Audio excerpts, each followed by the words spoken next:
Hey Trail Riders, welcome back to the Daily Ride. I hope you guys are doing well. Today we're going to be talking about completing faith. Our power passage comes to us today from John 9:31, which says, "Now we know that God does not hear sinners, but if anyone is a worshiper of God and does his will, he hears him."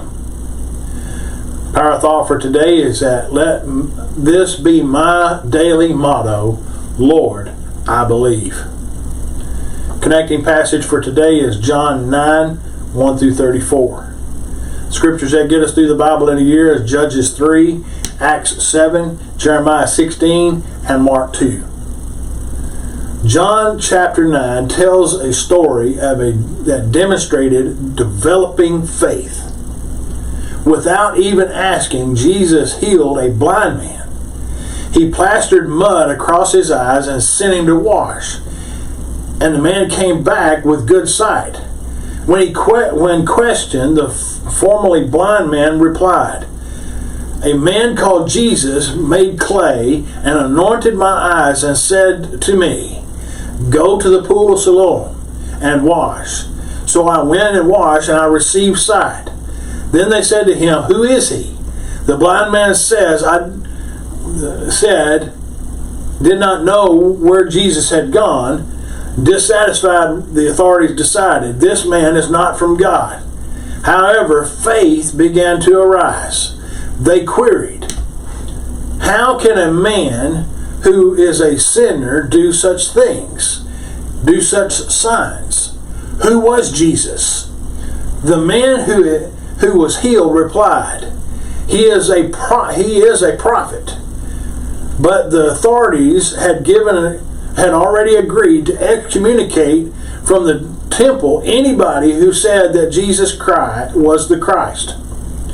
Faced with such a fact as a blind man who was born blind could now see, they tried to prompt him to a state that Jesus was a sinner. But he would not, declaring instead, "Now we know that God does not hear sinners. But if anyone is a worshiper of God and does his will, he hears him." If this man were not from God, he could do nothing.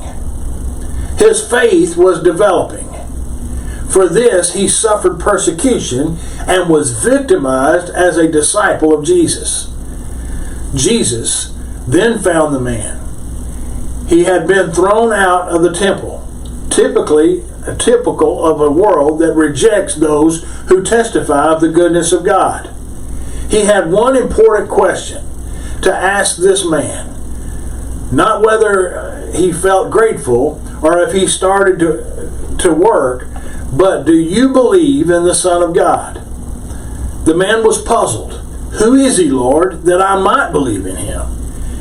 He had enough faith in Jesus to feel his way to the pool of Siloam when the blind man was told to go and wash because Jesus told him to go.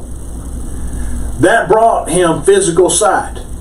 But another kind of faith could bring him far greater illumination, and his faith had not yet been reached to that point. When Jesus replied, "You have both seen him, and it is he who is talking to you," the man looked at Jesus, and his faith exploded, and he had no problem accepting Jesus' declaration. He answered, "Lord, I believe," and he worshiped him. Faith was then complete. Thoughts for our quiet time comes from Acts 4:13, which says, "They took knowledge of them, but they had been with Jesus." An unknown author, an unknown source, had this to say about this passage: "If I think the world, I get the impress of the world. If I think of my trials and sorrows, I get the impress of my trials and sorrows. If I think of my failures, I get the impress of my failures. If I think of Jesus, I get the impress of Jesus Christ." God bless you guys. I hope you'll continue to follow me here on the Daily Ride, and I'll see you on the next trail ride.